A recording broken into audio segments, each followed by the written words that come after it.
salue les gens qui nous regardent et qui nous écoutent. Parlant de Cheikh Anta, nous avions abordé la dernière fois son retour au Sénégal et ses activités. Nous avions insisté particulièrement sur le colloque du Caire de 1974.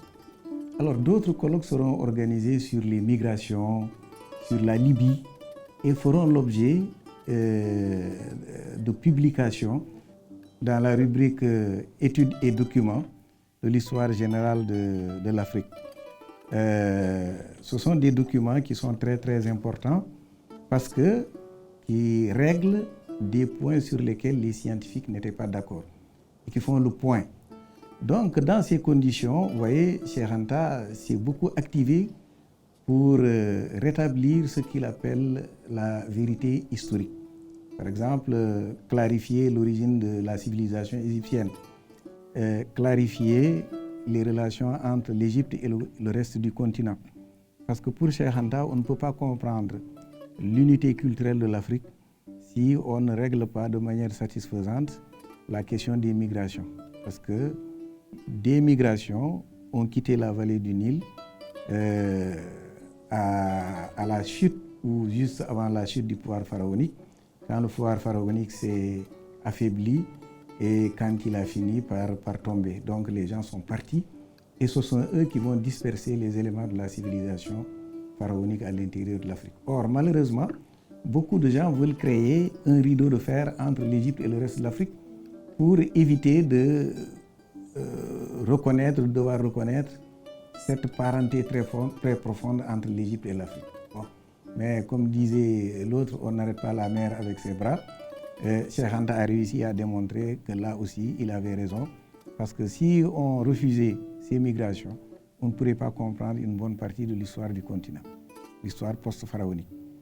Et il va y avoir donc ces questions que Cheikh Anta réglera pendant les années qu'il a eu à travailler avant sa mort. Et l'autre question fondamentale, c'est que quand Cheikh Anta a commencé à enseigner en 81, comme il a pu bénéficier de l'appui de Aline Diop d'une maison d'édition, à Dakar également, un éditeur du nom de Pathé Diagne, célèbre linguiste, qui avait créé une maison d'édition, les éditions Sankoré. Pathé Diagne avait organisé donc en 81, pas en 81 mais en 82, un symposium sur l'œuvre de Cheikh Anta. Vous voyez, Pathé était quelqu'un de très intelligent. En 81, Cheikh Anta commence à enseigner, donc il dit c'est l'occasion de donner à Cheikh Anta la possibilité de s'expliquer, de dialoguer avec ses collègues de l'université.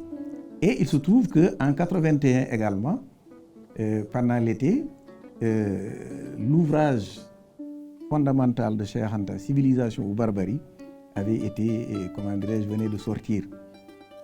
Donc, et dans ce livre, Cheikh Anta faisait pratiquement la synthèse de toutes les grandes questions sur lesquelles il a eu à débattre avec ses homologues scientifiques. Et moi, à l'époque, j'avais fait un article sur le livre et je disais que c'était, disons, le testament scientifique de Cheikh Anta.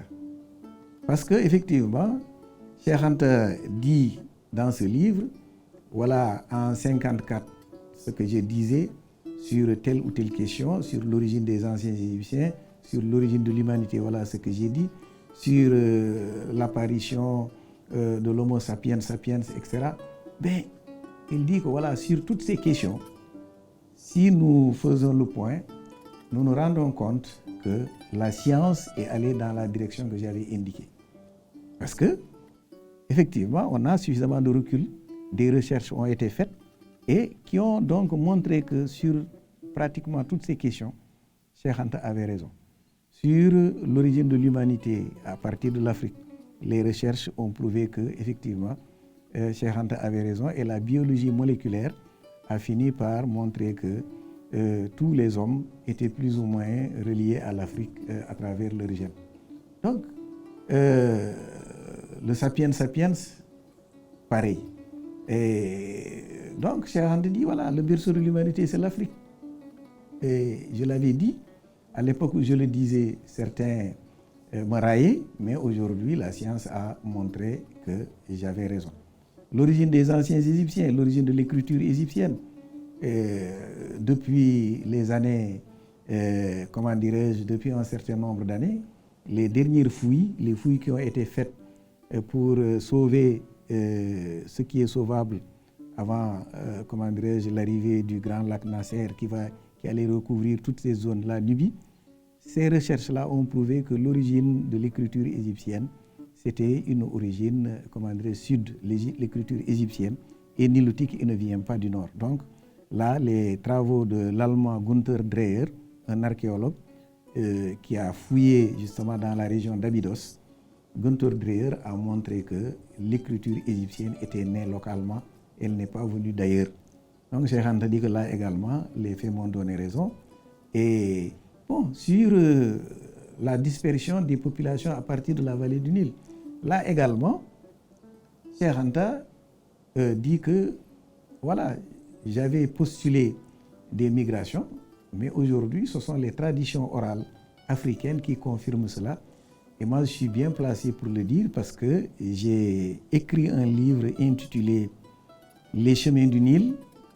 Et ce livre a été publié par Présence africaine en 1977, où j'ai repris un certain nombre de traditions, les traditions Peul, Wolof, avec les fameux cahiers de Yoro Diaw, les traditions Mandeng, Soninké, mais toutes ces traditions orales prouvent que Cheikh Anta avait vu juste, parce que ce sont les populations elles-mêmes qui disent qu'elles viennent d'Égypte et chacune donne des raisons, des faits qui montrent que, effectivement, ce sont des choses qu'on peut contrôler en allant puiser dans la civilisation égyptienne. Donc vous voyez, Cheikh Anta a profité de son retour au Sénégal pour conforter certaines de ses idées et surtout à travers civilisation ou barbarie.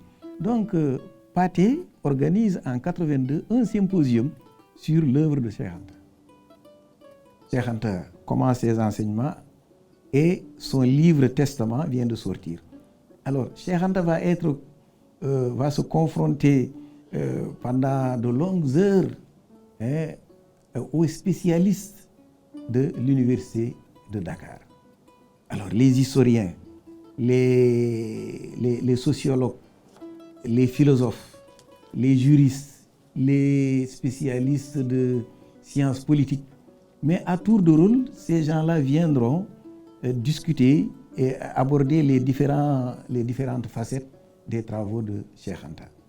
Et cela s'est passé au nouvel amphi de la faculté de droit, qui venait juste d'être construit, je pense, il était tout neuf. Et c'était un amphi immense qui pouvait contenir plus de 1000 personnes.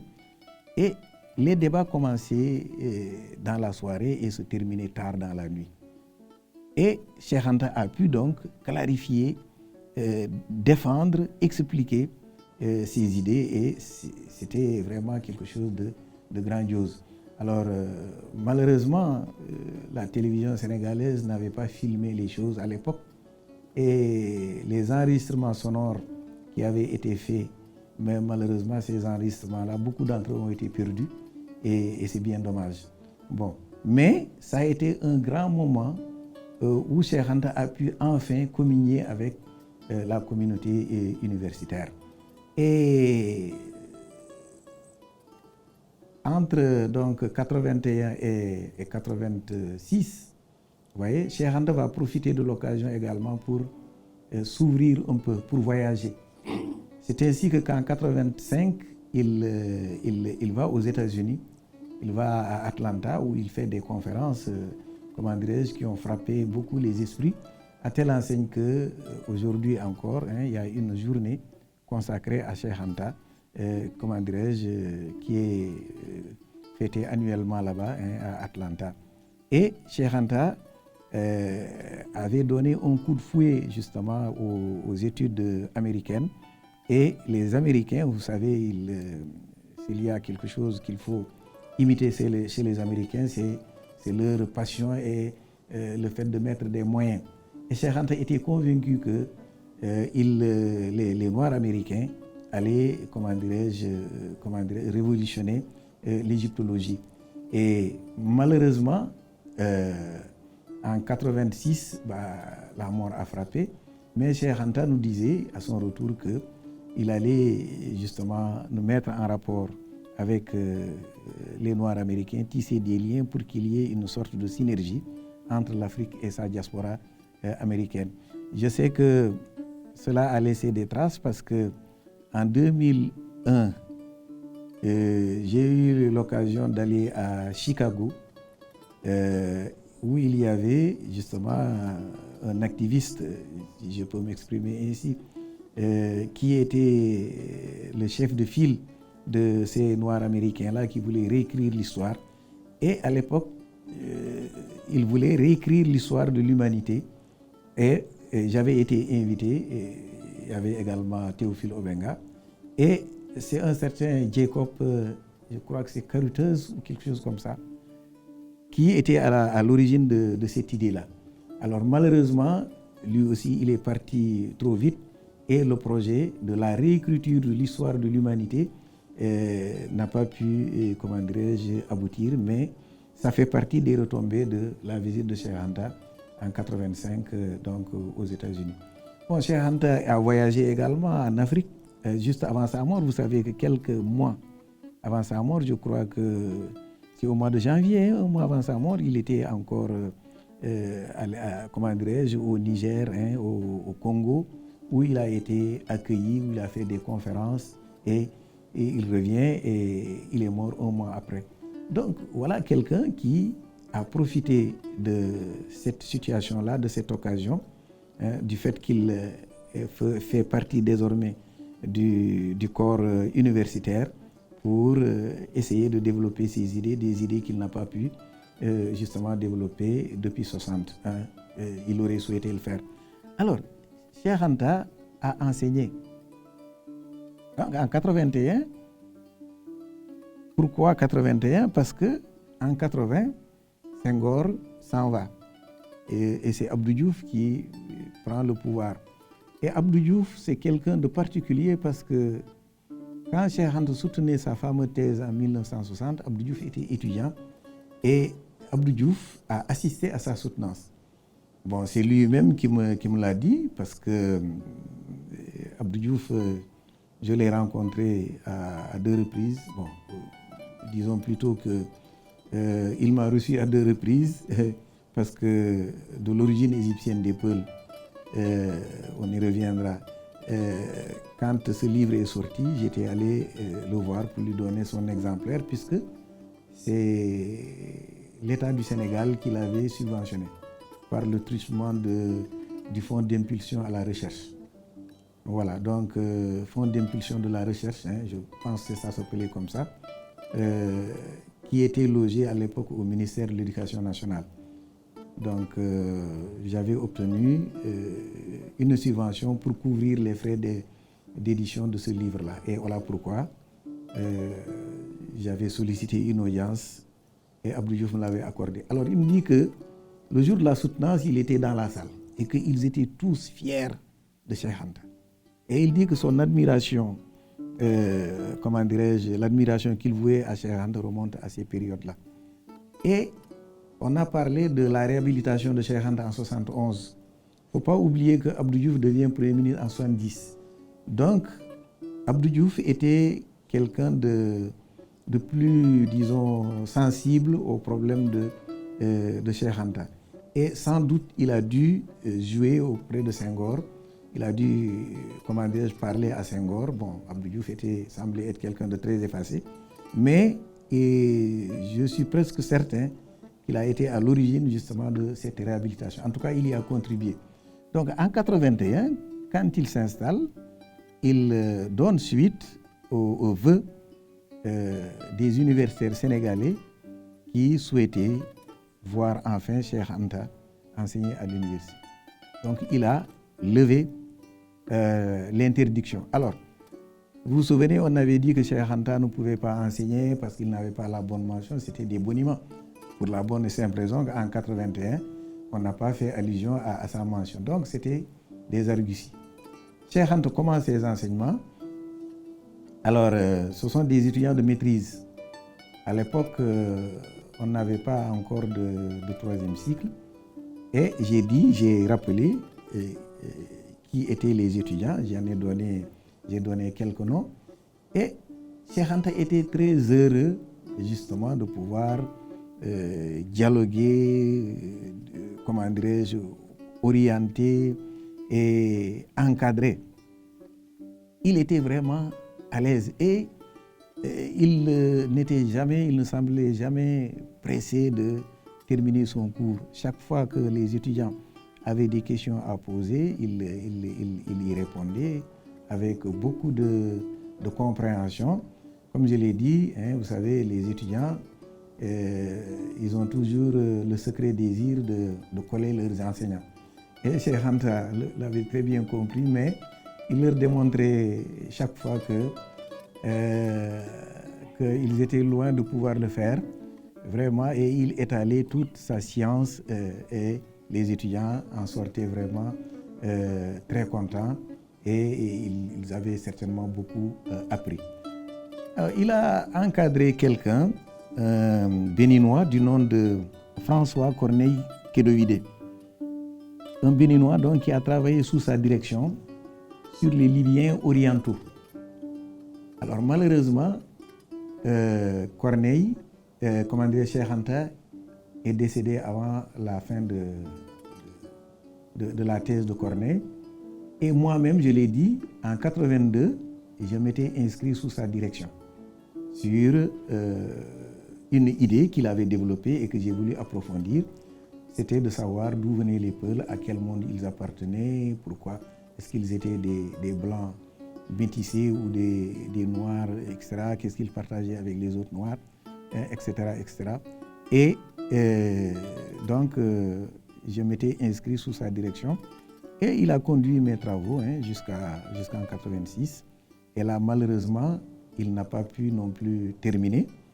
Et ce sont les deux thèses, à ma connaissance, que Cheikh Anta a dû, en tout cas, a encadré de manière certaine. Il a débuté. Mais malheureusement, ce sont des travaux qu'il n'a pas pu conduire à terme parce que la mort a frappé. Alors, pour vous dire que Cheikh Anta était quelqu'un de très rigoureux et qui faisait attention aux règles académiques. Quand il a été nommé en 81, il a dit, bon, j'ai une thèse de doctorat d'État, donc je ne veux pas qu'on me fasse des passe-droits. Si on doit me nommer, ça doit être sur des bases très claires. Et il a demandé ce qu'il fallait faire pour, suivre le chemin que ses collègues qu'il a trouvés ont suivi. On lui dit, il faut aller au CAMES. Tu présentes ton dossier au CAMES et en ce moment-là, le CAMES évalue le dossier et s'il tient la route, tu vas être inscrit. Il s'est présenté au CAMES sur la LAF-MC, la liste d'aptitude aux fonctions de maître de conférence, pas sur la LAF-PT, qui est la dernière liste. Mais quand il est allé, au vu de son dossier, les gens l'ont inscrit sur la LAF-MC sans problème. Et quand les résultats sont revenus, Abdou Diouf, sur cette base-là, a dit qu'il ne va pas le nommer maître de conférence, mais qu'il va le nommer professeur titulaire de classe normale.